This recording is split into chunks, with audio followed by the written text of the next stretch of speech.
Seja bem-vindo ao podcast do Inova Social. Eu sou Vitor Vasques e hoje nós vamos conversar com Andrea Wolfebitten.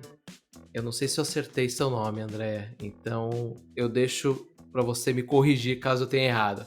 Ela que é consultora associada do IDES.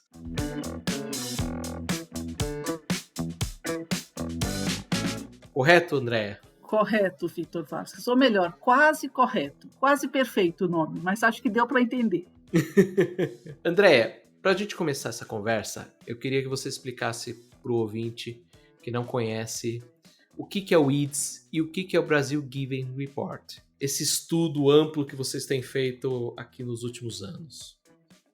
O IDES é uma organização pioneira aqui no Brasil que foi criada para apoiar quem faz investimento em projetos sociais. Então, os filantropos, as empresas que fazem projetos sociais, muitas vezes eles não sabem ou não entendem tanto do campo onde eles vão atuar. E o IDES é uma organização que apoia para que os recursos sejam investidos de uma forma estratégica, causem mais transformação e resolvam de fato os problemas. É para isso que o IDES nasceu. Só que ele acabou tendo tanta experiência apoiando filantropos e empresas que ele começou a acumular conhecimento, sistematizar o conhecimento e perceber as lacunas de conhecimento que existem no campo. E começou a fazer pesquisas, desenvolver pesquisas.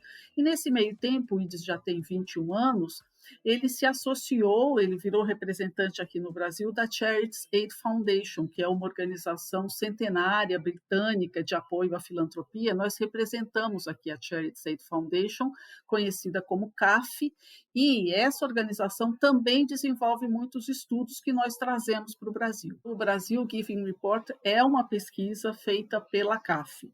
Desde 2017, eles fazem essa pesquisa que é um retrato do doador brasileiro, né? O quanto ele doa, para quem, quantas pessoas doam, quais são as causas que mais mobilizam os brasileiros. Então, ano a ano, eles fazem essa pesquisa, não só aqui no Brasil, como em outros países onde eles mantêm escritórios ou representantes. Então, o intuito do Brasil Giving Report é trazer um relatório, um relato sobre a doação no Brasil. E como eu adiantei, em 2020 vocês lançaram a terceira edição do estudo. A terceira vez, me corrija se eu estiver errado, mas é a terceira vez que a gente fala sobre o Brasil. Correto. O que vocês observaram de evolução, de mudança, de perspectiva desses 3 anos de estudo? Muita coisa se manteve e algumas coisas se modificaram, né? O que o Brasil Giving Report mostra sobre o doador brasileiro, né? Ele mostra que nós somos um povo solidário, que gostamos de nos envolver com ações solidárias, gostamos de doar bens, dinheiro, gostamos de fazer trabalho voluntário. E uma grande parcela da população se envolve com esse tipo de atividade, mais ou menos 3/4 da população se envolve em ações sociais.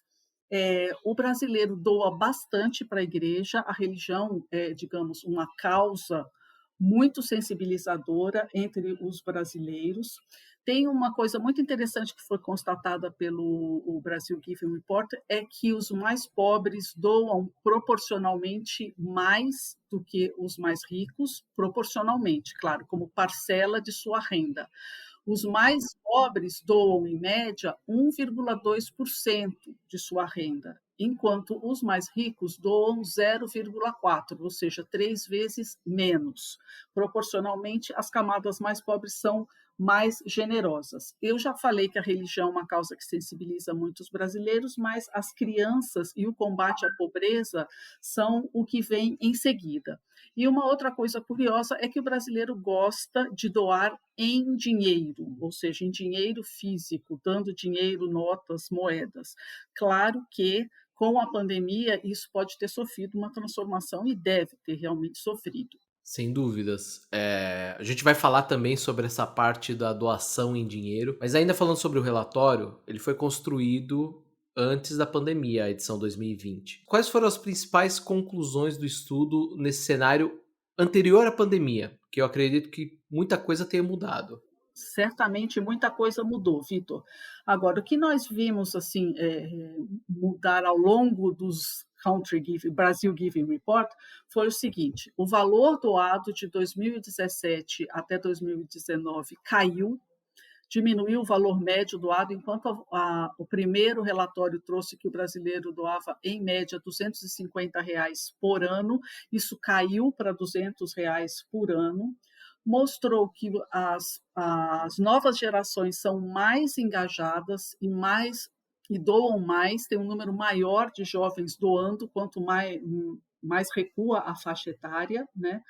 Tem uma coisa muito interessante que é a aumentou a confiança nas organizações sociais, ou aumentou a percepção de que as organizações sociais realmente provocam um impacto positivo, tanto nas próprias comunidades, quanto no país como um todo, e inclusive no mundo.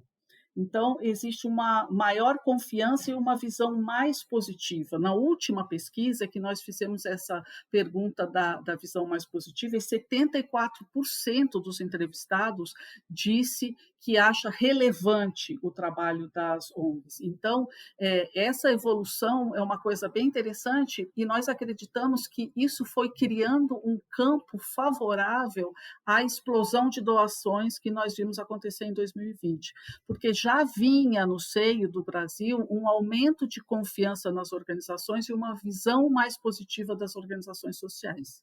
E isso que a gente está vendo, essa explosão, você acredita que a gente tem esse fator mais em relação aos jovens, né, se engajando muito mais, ou também tem um fator de educação? Como que eu quero dizer? O que, que é uma organização? O que, que é uma ONG? O que, que eles atuam? É, ou isso é um misto de fatores? Como que vocês veem isso? Olha, Vitor, claro que né, os cenários são complexos e você vai ter vários elementos atuando ao mesmo tempo, mas tem algumas coisas que nos dão pistas. Por exemplo, indiscutivelmente, houve um engajamento maior dos brasileiros em manifestações, em atividades civis, no exercício da cidadania. Nós vimos muito os brasileiros se manifestando, exigindo respostas do governo, assinando petições. Então, isso desperta um certo senso na sociedade de que ela tem o poder de provocar mudanças. E, por outro lado, se ela tem o poder, ela também tem uma parcela de responsabilidade por provocar essas mudanças. Então, isso foi uma coisa que nós vimos na pesquisa também, aumentar o nível de engajamento cidadão, digamos, das pessoas. E é um elemento que nós acreditamos que teve muita força, muito poder de gerar doações em 2020.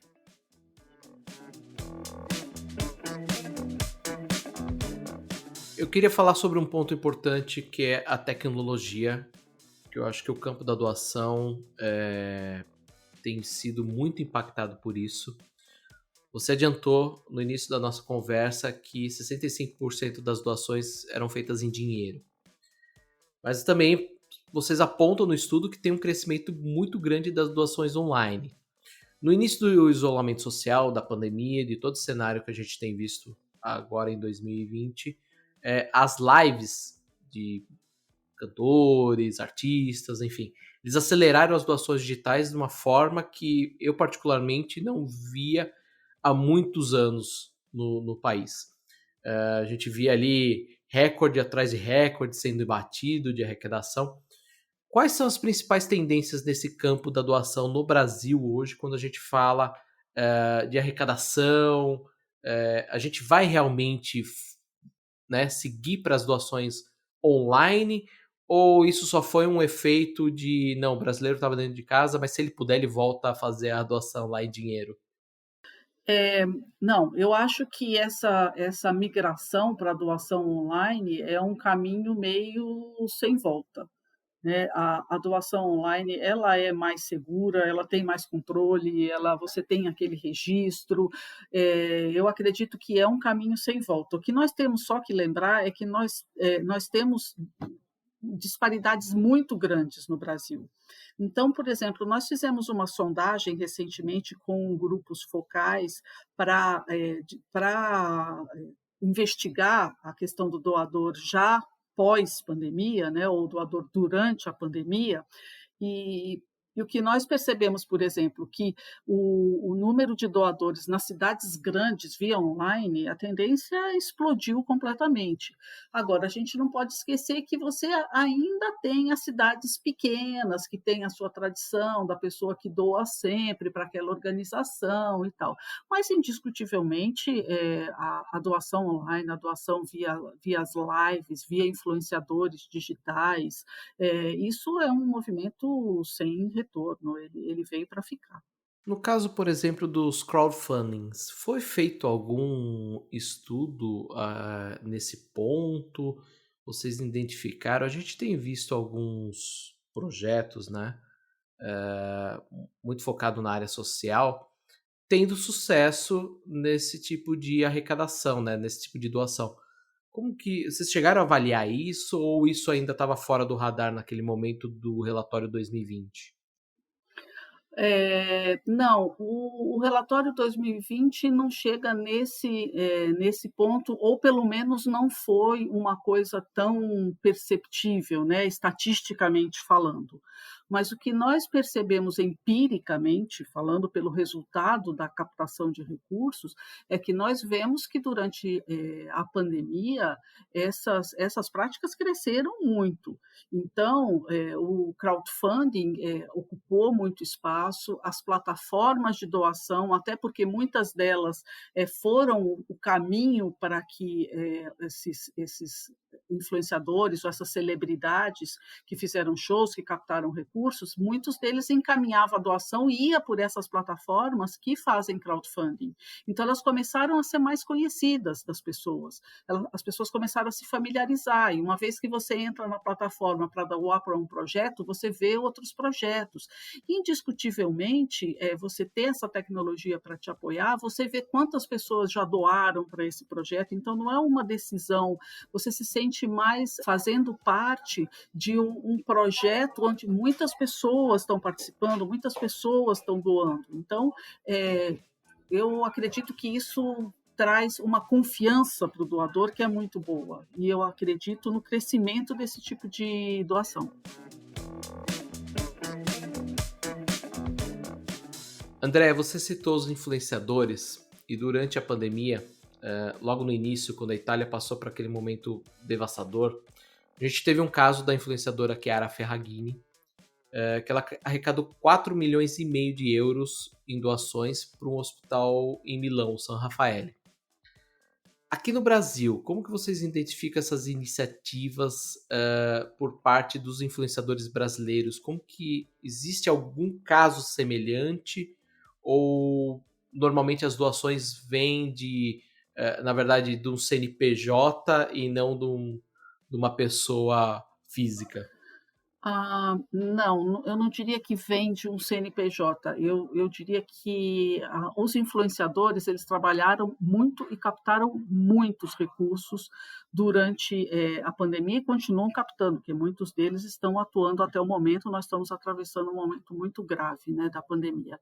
Mas o que eu acho que teve de diferente é que, por exemplo, a Chiara, ela captou para um determinado hospital. Ela teve uma iniciativa bem individualizada, é um hospital e ela captou para aquilo. Aqui no Brasil, nós tivemos uma atuação diferenciada. Nós tivemos os influenciadores, as celebridades, eles captaram, mas não especificamente para um determinado hospital, para uma determinada causa. Então, aquelas lives, por exemplo, uma das primeiras delas, a famosa live da Ivete Sangalo de pijama, ela captou recursos, mas ela captou para diversas organizações. E por quê? Porque foi um movimento que foi feito também junto com a Rede Globo. Então, os veículos de comunicação com os influenciadores e as celebridades se juntaram e captaram recursos para diversos hospitais, para diversas comunidades, para diversas organizações. Então, eu acho que a gente não teve um caso assim como esse na Itália. A gente teve a movimentação, a mobilização muito grande deles, mas com um olhar mais amplo, eu acho, e até talvez mais estratégico do que o que aconteceu com o Hospital San Rafael. E Andréia, como que vocês veem hoje? Qual que é o principal desafio dessa arrecadação de investimentos, enfim, de doações do cenário brasileiro? Qual que hoje seria a principal barreira que a gente tem? Você falou sobre, claro, proporções, né? Mas a gente estava falando ali de um público mais rico, né? De não chegar nem a 1% do que eles têm de riqueza com doações. O que você vê como grande barreira hoje? Bom, eu acho que a gente tem duas formas de responder essa pergunta, né? A primeira forma de responder essa pergunta é a forma imediata, que é esse momento que nós estamos vivendo, a grande barreira é nós vamos enfrentar uma crise econômica profunda. Você não consegue paralisar as atividades como nós paralisamos sem ter uma consequência. Então, nós vamos ter problemas de desemprego, nós vamos ter problema de falta de renda, nós vamos ter uma série de problemas que vão afetar as doações dos mais pobres e também as doações de quem tem recursos, porque vai precisar doar para muita coisa. Então, esse é um cenário imediato, né, que nós temos e que é muito preocupante. Porém, se olharmos para o cenário no longo prazo, nós temos uma perspectiva positiva, porque muitas pessoas se envolveram com doação, se envolveram com ações solidárias em 2020, muitas pessoas foram ajudadas e essas pessoas provavelmente, quando elas tiverem condições melhores, elas voltarão a doar, elas voltarão a se sentir responsáveis também por cuidar da sociedade. Então, eu diria que nós temos um cenário de curto prazo muito difícil e um cenário de médio prazo, médio a longo prazo, promissor. Andréa, e o que a gente pode adiantar nesse campo das doações para esse biênio 2020, 2021, esse momento pós-pandemia, além disso que você acabou de ressaltar, dessa questão que a gente pode ter um reflexo muito grande devido à economia, mas o que mais que a gente pode adiantar? Vocês já estão trabalhando no novo relatório? Como que está sendo os próximos passos? Olha, agora é adiantando mesmo, porque eu vou falar sobre alguns indícios que nós captamos num processo, na preparação de um relatório que ainda está em andamento. Mas eu cheguei a mencionar aqui, nós fizemos diálogos com alguns grupos focais, então não é uma pesquisa numérica e tal, é um diálogo mesmo para captar mais aspectos subjetivos. E nós descobrimos algumas coisas bastante interessantes. Uma coisa é a seguinte: quando nós fizemos uma sondagem parecida em 2015, a palavra que mais surgia associada à doação era solidariedade. Nesse momento, a palavra que mais surge associada à doação é empatia. Parece uma coisa sutil, mas é uma mudança muito interessante, porque a solidariedade é uma postura mais racional e mais moral. Você se solidariza ao perceber o sofrimento do outro. Quando nós falamos de empatia, significa que você se coloca no lugar do outro, você sente como é o outro. Ou seja, você deixa de ter um distanciamento, eu, o doador, ele, o beneficiário, e você passa a ter uma mistura dessas duas pessoas. Ou seja, as pessoas passam a se identificar com os outros que estão sofrendo. Então, é um vínculo mais profundo, mais, digamos, mais raiz, né?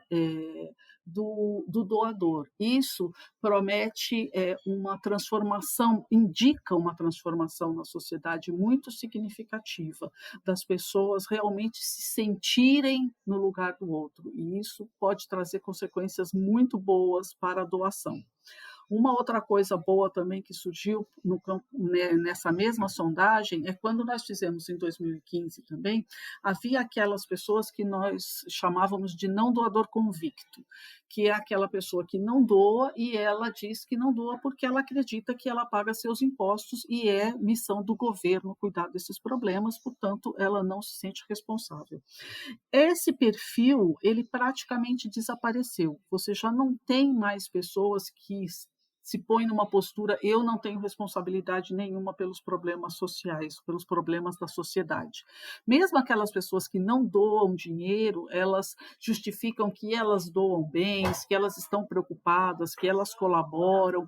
Então você vê que a posição do não doador na sociedade já não é uma posição tão confortável. As pessoas não querem ser vistas como não doadores. Todos querem, de certa forma, colaborar e participar na transformação da sociedade. Então, esses indícios nos parecem muito bons sobre uma mudança no nível de consciência da responsabilidade que temos todos nós pela sociedade na qual vivemos. Você levantou dois pontos que na verdade não é nem bem uma pergunta que eu queria fazer, mas na verdade um comentário. Essa questão da empatia é um ponto muito importante e foi o que você falou. Talvez seja muito sutil a mudança, né, de um conceito para o outro, mas quando você se coloca no lugar do outro, isso muda muito, né? Isso cria muitas oportunidades também para arrecadação de doações e tudo mais, porque você tem ali o doador entendendo o real problema, né? E não só aquela solidariedade simplesmente de vou ajudar e porque eu sei que, enfim, existem pessoas, né? Muita gente acaba falando assim, existem pessoas que sofrem disso. E quando a gente coloca dentro da caixinha da empatia, a resposta muda um pouco. Eu entendo, eu sei o que eles passam porque eu sinto, né? Então é bem interessante isso. E é muito interessante também ver que esse perfil do não doador, ele some, né? Eu acho que uma coisa que a gente costuma reforçar dentro do Inova Social é que existem sim a responsabilidade do governo, mas nós, como indivíduos, não dá pra gente simplesmente se eximir da responsabilidade numa sociedade, porque a sociedade faz, né? Ela é composta exatamente por isso, pelo indivíduo, pelo terceiro setor, pelo setor público, pelo setor privado. Então é muito legal também ver essa ausência desse perfil, porque por mais que a gente tenha aí um cenário bem complicado a curto prazo, a gente vê que tem muita oportunidade, como você falou, a médio e longo prazo. Andréia, nossa conversa é super rápida, essa é a proposta mesmo do nosso podcast, mas eu queria encerrar deixando com você a fala para você convidar o pessoal que está ouvindo a gente não só a ir conhecer o estudo do IDS, mas também, enfim, eu deixo aqui aberto para você deixar uma mensagem para quem está nos ouvindo. Muito obrigada, Vitor. Olha, quem se interessar mais por esse assunto pode visitar o site do IDS, que é www.ids, é I, D de dado, I, S de sorte, .org.br, www.ids.org.br. Vai em acervo, lá tem as publicações, tem diversas pesquisas, é muito interessante. E se eu puder deixar uma mensagem, eu vou parafrasear o Edu Lira, do Gerando Falcões, que eu vi um vídeo dele e eu achei profundamente inspirador e eu tenho disseminado a mensagem dele, mas tenho que dizer que é dele. É o seguinte, ele falou assim, eu não tenho esperança, eu sou a esperança. Nós temos que entender que nós que podemos doar somos a esperança de muitas pessoas e temos a obrigação de cumprir nosso papel. André, mais uma vez eu queria te agradecer pela conversa. Eu acho que isso que você usou para concluir disso tudo, se nós não fizermos a mudança, vai ficar a cargo de quem, né? E o ouvinte, a gente se vê no próximo episódio. Até lá. Tchau.